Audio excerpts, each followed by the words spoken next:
காவல்துறை மரணங்களாக இருக்கட்டும், போக்சோ வழக்குகளாக இருக்கட்டும், எண்ணற்ற சட்டம் ஒழுங்கு சீர்கேடு வந்து இந்த ஆட்சியினுடைய ஒரு ஐடென்டிட்டியா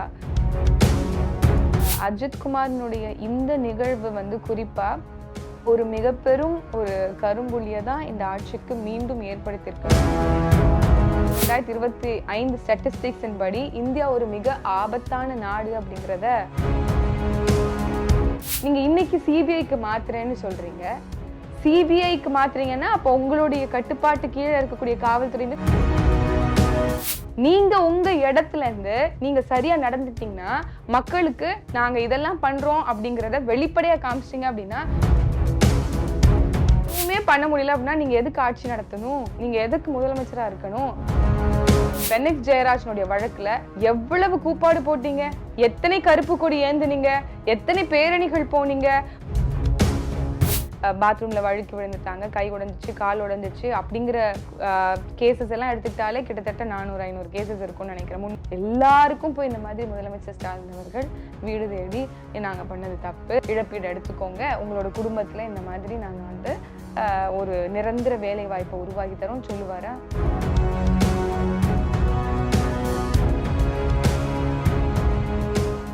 நியூஸ் கலை தமிழ் நேயர்களுக்கு வணக்கம். சமீபத்தில் திருபுவனம் அருகே நடந்திருக்கக்கூடிய இந்த கஸ்டோடியல் டெத் தொடர்பாக நாம் இன்று விவாதிக்க இருக்கிறோம். இன்று நம்மிடையே இணைந்திருப்பவர் நாம் தமிழர் கட்சியின் ஃபாத்திமா ஃபர்கானா அவர்கள். வணக்கம் மேம். வணக்கம் மேம், இந்த கஸ்டோடியல் டெத் எப்படி பார்க்குறீங்க? நாம் தமிழர் கட்சி இதை கண்டிக்கிறதா? கட்டாயம். இது வந்து தமிழ்நாடு அரசு பொறுப்பேற்ற பிறகு நடந்திருக்கக்கூடிய மற்றும் ஒரு கரும்புள்ளியாகத்தான் நம்ம இதை எடுத்துக்கணும். ஐ மீன் இது தொடர்ச்சியாக ஏதாவது ஒரு அசம்பாவிதங்கள், ஏதாவது ஒரு சிக்கல்கள் வந்து தொடர்ச்சியாக இந்த திமுக ஆட்சியில நடந்துட்டு இருக்கு. அது நீங்க காவல்துறை மரணங்களாக இருக்கட்டும், இல்ல போக்சோ வழக்குகளாக இருக்கட்டும், இல்ல இந்த மாதிரியான என்கவுண்டர்ஸ்களாக இருக்கட்டும், இப்படி எண்ணற்ற சட்டம் ஒழுங்கு சீர்கேடு வந்து இந்த ஆட்சியினுடைய ஒரு ஐடென்டிட்டியா, ஒரு அடையாளமாவே வந்து மாறி இருக்குன்னு சொல்லலாம். நியாயமா சொல்லணும் அப்படின்னா 10 ஆண்டுகள் கூப்புல இருந்து அதற்கு பிறகு வந்திருக்கக்கூடிய திமுக வந்து எவ்வளவு கவனமாக பொறுப்புணர்வோட இன்னைக்கு ஆட்சி அமைச்சிருக்கணும் அப்படிங்கிறது வந்து ஒரு சாதாரண லேமேன் கூட எடுத்து சொல்லலாம். ஆனால் இவ்வளவு அஜாக்கிரதையாக, இவ்வளவு பொறுப்பின்மையோட, இவ்வளவு ஒரு எதேச்சதிகாரத்தோட, கொடுங்கோன்மையின் உச்ச விளம்புல வந்து ஒரு அரசு நடந்துக்க முடியும்னா திமுகவை விட ஒரு மிகப்பெரிய உதாரணம் வேற யாருக்கும் இருந்துட முடியாது அப்படின்னு தான் நான் பாக்குறேன். நம்ம ஆய்வுகளும் தரவுகளும் என்ன சொல்லுது அப்படின்னா கிட்டத்தட்ட 20க்கும் மேற்பட்ட காவல்துறை மரணங்கள் இது வரைக்கும் நடந்திருக்குன்னு சொல்றாங்க. இது 25வது மரணம் அப்படின்னு நீங்க சொல்றீங்க. ஆனால் நம்ம ஒவ்வொரு மரணத்தையும் நம்ம எடுத்து இந்த செய்திகள்ல வர்றது எல்லாத்தையும் கோரிலேட் பண்ணி பார்த்தோம் அப்படின்னா, அப்ரிஹெண்ட் பண்ணோம் அப்படின்னா கிட்டத்தட்ட 37 மரணங்கள் ஒட்டுமொத்தமா நடந்திருக்கு இந்த 4 ஆண்டு காலத்துக்குள்ளார. இந்த ஆண்டை வந்து நம்ம கணக்குல எடுக்கலனாலே இவ்வளவு இருக்கு.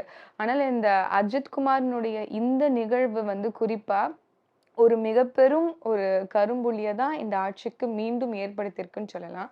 ஆனால் இந்த மாதிரியான ஒரு முழு கவனம் பெற்ற பிறகு இவர்கள் போடக்கூடிய நாடகமாக இருக்கட்டும், அதன் அடிப்படையில் இருக்கக்கூடிய நகர்வுகளாக இருக்கட்டும், ஒரு வெற்று கண் துடைப்பாகத்தான் நான்லாம் வந்து பாக்குறேன் அப்படின்னு நீங்க எடுத்துக்கலாம். ஏன்னா இதற்கு முன்னாடி நீங்க சொல்லக்கூடிய நம்பர்ஸ் படி 24 காவல்துறை மரணங்களுக்கு இவர்கள் நகர்த்தி வைத்த துரும்பு என்ன அப்படின்னு தான் நம்ம கேட்க வேண்டியதா இருக்கு. இதே மாதிரி ஐயா ராஜகண்ணப்பன் அவர்கள் அவங்களோட வீட்டுக்கு போறாங்களா? இதே மாதிரி ஐயா முதலமைச்சர் ஸ்டாலின் அவர்கள் அவங்களுக்கு தொடர்பு கொண்டு மன்னிச்சிருங்கன்னு சொல்லி சொல்றாரா? இல்ல இதே மாதிரி அவர்களுக்கான ஒரு நிரந்தர வேலை வாய்ப்போ இல்ல நஷ்ட ஈடுகளையோ ஏற்படுத்தி கொடுக்குறாங்களா? பட் இதெல்லாம் ஒரு தீர்வாகவே இருக்க முடியாது என்ன கேட்டா. நீங்க நஷ்ட ஈடு கொடுக்கறதோ, சாரி கேட்கறதோ ஒரு நல்ல அரசுக்கான அடையாளம்னு நினைக்கிறீங்களா? அழகுன்னு நினைக்கிறீங்களா? என்ன செய்யலாம்னு நினைக்கிறீங்க? இது வந்து அதான் எல்லாருமே சொல்றது போல பேய் அரசாண்டால் பிணம் தின்னும் சாத்திரங்கள்னு சொல்லுவாங்க. இன்னைக்கு பிணம் தின்னும் சட்டங்களாக இருக்கு. சட்டம் இருக்கு, ஆனா அதை சரியா பின்பற்றாங்களா அப்படிங்கிறது தான் இப்ப என்னுடைய கேள்வியாக இருக்கு. எல்லா எதிர்கட்சி குறிப்பா மரியாதைக்குரிய எடப்பாடி பழனிசாமி அவர்கள் தொடர்ச்சியாக பொம்மை முதல்வர்னு சொல்லி விமர்சிச்சுட்டு வர்றாரு. உண்மையாகவே அவர் பொம்மை முதல்வராக இருக்கிறாரோ அப்படிங்கிறது தான் நம்ம வந்து எழுப்பக்கூடிய கேள்வியாக இருக்கு. நடவடிக்கை எடுக்கப்பட்டிருக்கு அப்படின்னு சொல்லி முதல்வர் அவர்கள் சொல்றாரு. இல்ல திமுகவினுடைய ஆட்சியில திமுகவினுடைய அரசு வந்து கட்சி சார்புல திராவிட முன்னேற்ற கழகத்தின் ஆட்சி தான் நடக்குதா, இல்ல பியூரோக்ராட்ஸும் எக்ஸிகியூட்டிவ்ஸும் சேர்ந்து இந்த ஆட்சியை நடத்துறாங்களா அப்படிங்கிற ஐயத்துக்கு தான் இந்த கேஸ் வந்து நம்ம எடுத்துக்க வேண்டியதா அவசியமா இருக்கு. இல்ல ஒரு நகர்வு எடுக்கிறோம், அதற்கான தீர்வு காண்றோம் அப்படின்னா அந்த குற்றம் திருப்பி நடக்க கூடாதுல்ல.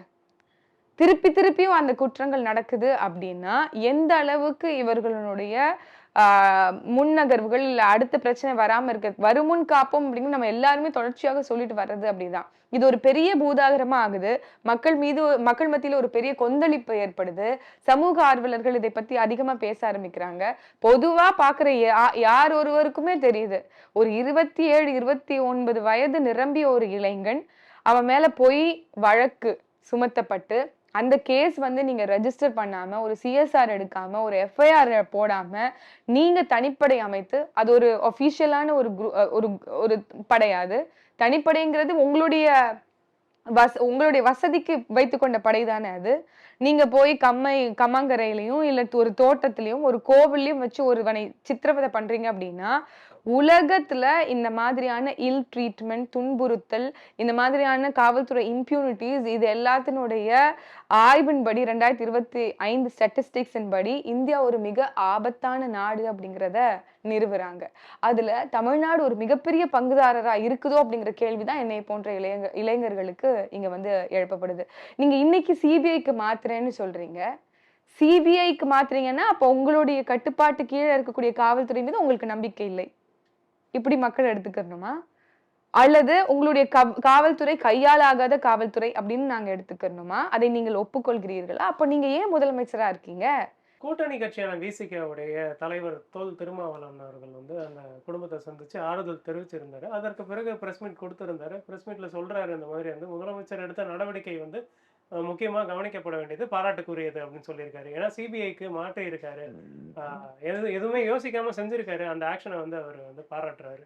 இல்ல, இது வந்து பாராட்டுவதற்காகவே நடத்தப்படுற நாடகங்களா அப்படிங்கிற கேள்வி ஒரு பக்கம் இருக்கு எனக்கு. இன்னொரு பக்கம் வந்து உங்கள் மாநிலம் யாருடைய கட்டுப்பாட்டுல முழுக்க இருக்கு? திமுகவுடைய ஆட்சி, மரியாதைக்குரிய ஐயா ஸ்டாலின் முதலமைச்சர் அவர்களுடைய கட்டுப்பாட்டுல இருக்கு.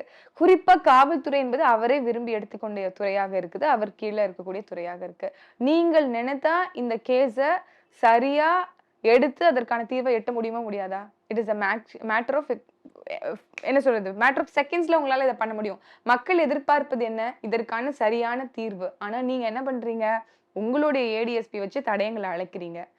யார் அந்த ஏடிஎஸ்பி? காவல்துறையை சார்ந்தவர் தானே. அதே மாதிரி நீங்க குடும்பத்தோட பேரம் பேசுறீங்க. அது அங்க இருக்கக்கூடிய திமுகவுடைய சேர்மனை வைத்து 50 லட்சம் வரைக்கும், 10 லட்சம், 15 லட்சம், 50 லட்சம் வரைக்கும் பேசி இந்த பிரச்சனையை சுமூகப்படுத்துவதற்கான ஏற்பாடுகளை செய்றீங்க. இதை நான் பண்ணலன்னு பகிரங்கமாக முதலமைச்சர் ஸ்டாலின் அவர்கள் ஒப்புக்கொள்வாரா? இல்ல இந்த மாதிரி பண்ண காவல்துறை அந்த குழு கிட்ட மன்னிப்பு கேளுங்கன்னு சொல்லுவாரா? இந்த மாதிரி எக்கச்சக்க கேள்விகள் இருக்கு. அங்க அந்த பொய் வழக்கு, அந்த இத்தனை கிலோ தங்க நகைகளை வந்து திருடிட்டான்னு சொல்றீங்களே, அந்த நகைகள்லாம் திருப்பி கண்டுபிடிச்சிட்டீங்களா? இது எல்லாத்தையும் நீங்க பண்ணிட்டா நீங்க எதுக்கு சிபிஐக்கு அனுப்பணும்? நீங்க உங்க இடத்துல இருந்து நீங்க சரியா நடந்துட்டீங்கன்னா, மக்களுக்கு நாங்க இதெல்லாம் பண்றோம் அப்படிங்கறத வெளிப்படையா காமிச்சிட்டீங்க அப்படின்னா, நீங்க ஏன் இந்த கேஸை முதல்ல சிபிஐக்கு அனுப்பணும்? உங்க இடத்துல இருந்தே இதை சரி செய்ய முடியும். ஆனால் உங்களை எக்ஸிகியூட்டிவ்ஸோ, பியூரோக்ராட்ஸோ, உங்களுக்கு கீழே இருக்கக்கூடிய ஊழியர்களோ முதலமைச்சரை மதிக்கல அப்படிங்கறத நாங்க எடுத்துக்கிறதா? இல்ல நீங்க உங்களோட பியூரோக்ராட்ஸ், உங்களோட அரசு ஊழியர்களை நம்பல அப்படிங்கறத எடுத்துக்கிறதா?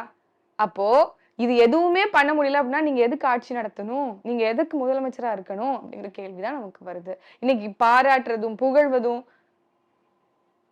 நீங்க யாரோ ஒரு எதிர்த்தரப்போ ஐயா கருணாநிதி அவர்கள் தான் சொல்லுவாரு, எதிர்கட்சியா இருக்கிற வரைக்கும் திமுக வந்து தண்ணீர்ல போட்டு கூரையில இருந்த பாஸ்பரஸ் குண்டு மாதிரி, ஆனால் ஆட்சிக்கு வந்துட்டா நாங்க தண்ணீர்ல போட்ட பாஸ்பரஸ் குண்டு மாதிரி அமைதியா இருப்போம், எதுவுமே சொல்ல மாட்டோம். எதிர்கட்சியாக இருக்கும்போது பென்னக்ஸ் ஜெயராஜனுடைய வழக்குல எவ்வளவு கூப்பாடு போட்டீங்க? எத்தனை கருப்பு கொடி ஏந்துனீங்க? எத்தனை பேரணிகள் போனீங்க? 302 வழக்க பாய்ச்சுங்கன்னு சொன்னீங்க, கொலை வழக்குன்னு சொல்லுங்கன்னு சொன்னீங்க.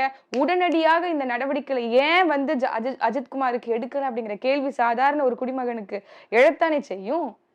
இதெல்லாம் ஏன் பண்ணல திமுக அரசு? மக்கள் கொதிப்பு கொதிநிலையை பார்த்தவுடன் இவர்கள் நடத்தக்கூடிய இந்த நாடகத்தை நாங்கெல்லாம் புரிந்து கொள்ள மாட்டோம்னு நினைக்கிறாங்களா?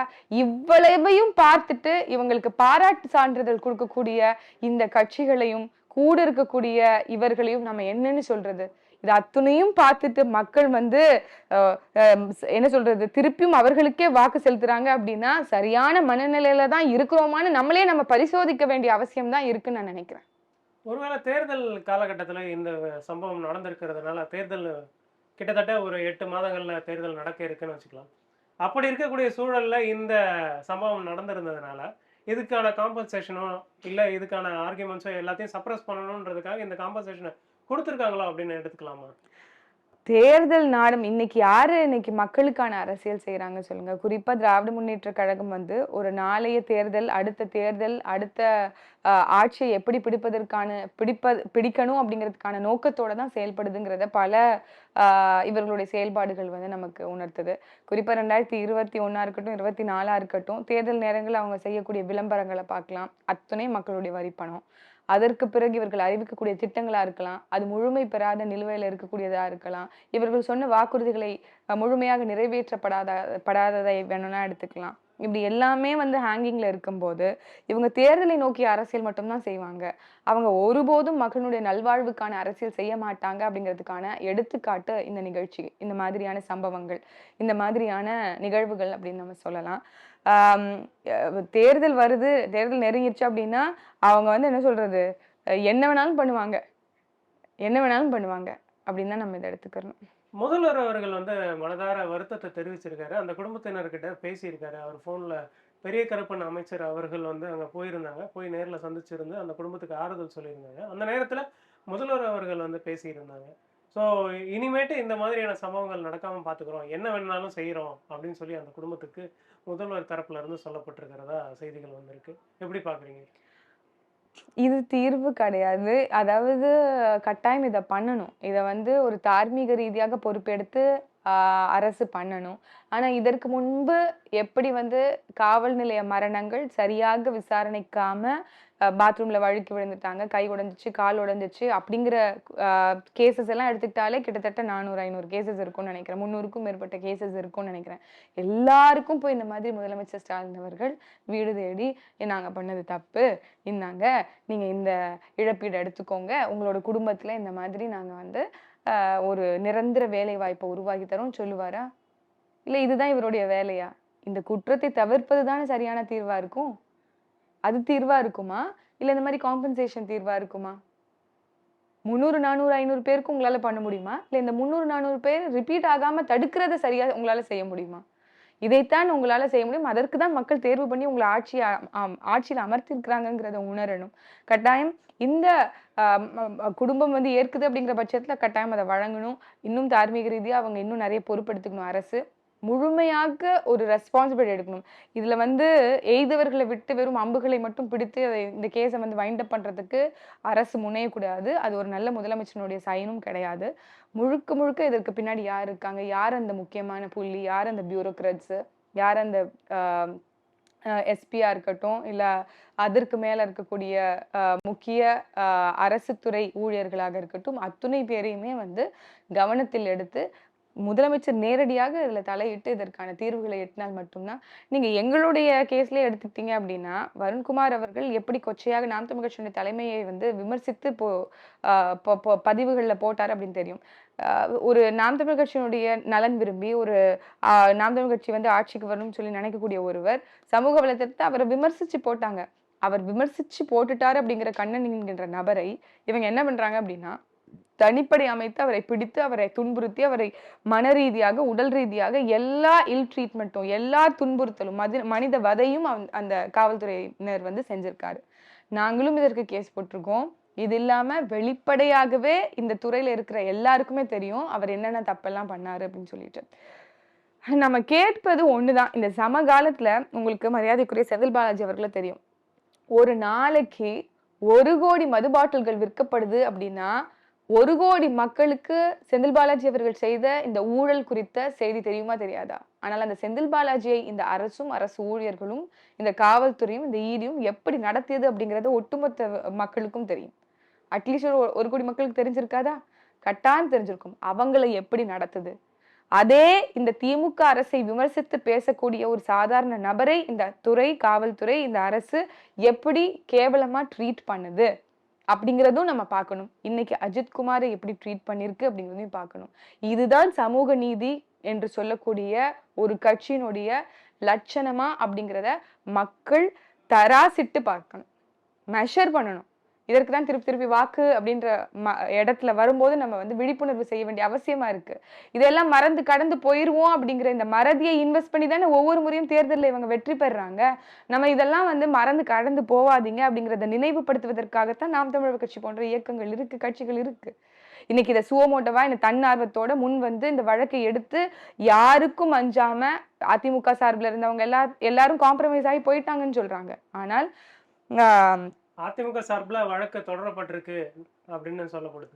ஆனால் இதற்கு முழுக்க முழுக்க அந்த வழக்கை வந்து முன்னின்று அதற்கான எல்லா தரவுகளையும் எடுத்து அதுக்கான டேட்டா, அதுக்கான சோர்சஸ் எல்லாத்தையும் எடுத்து கொடுத்து முன்னாடி நின்றவர்னு சொல்லப்படக்கூடிய மரியாதைக்குரிய வழக்கறிஞர், இளம் வழக்கறிஞர் கார்த்திக் ராஜாக இருக்கட்டும், கணேசனாக இருக்கட்டும், ஐயா ஹென்றி திப்பேன் அவர்களாக இருக்கட்டும், இல்ல திருமுருகன் எங்களுடைய கட்சியை சார்ந்தவர்களாக இருக்கட்டும், இவங்க எல்லாம் இந்த என்ன சொல்றது, கார்த்திக் ராஜும் சரி, திருமுருகன் அவர்களும் சரி, நாம் தமிழ் கட்சியை சார்ந்தவர்கள் அப்படிங்கிறதுல எங்களுக்கு ரொம்ப பெருமை. ஏன்னா முழுக்க முழுக்க அந்த திருப்புவனத்துல இருந்து அதற்கான ஆய்வுகளை பண்ணி அதற்கான சோர்சஸ் எடுத்து டேட்டாவை எடுத்து எந்த ஒரு அச்சுறுத்தல்களுக்கும் பின்வாங்காம முன்னிருந்து இதை வந்து இன்னைக்கு நீதிமன்றம் அவங்களுடைய என்ன சொல்லுது, இன்னைக்கு உண்மையாகவே கொஞ்சம் நெஞ்சம் நம்பிக்கை நம்ம எல்லாருக்கும் தொங்கிட்டு இருக்கு அப்படின்னா அதற்கு காரணம் இன்னைக்கு நீதிமன்றமாக இருந்திருக்கு. ஏன்னா மாநிலம் தன்னுடைய குடிமகனையே வந்து கொன்றிருக்கு அப்படிங்கிற ஒரு வாக்கியத்தை வந்து மாண்புமிகு நீதியரசர் அவர்கள் சொன்னது எல்லாத்தையும் சேர்த்து பார்க்கும்போது நமக்கு இருக்க அந்த சைன் ஆஃப் ரே ஆஃப் ஹோப்னு சொல்லுவோம்ல ஆங்கிலத்துல, அந்த மாதிரி தான் நமக்கு இது தென்படுது அப்படின்னு சொல்லலாம்.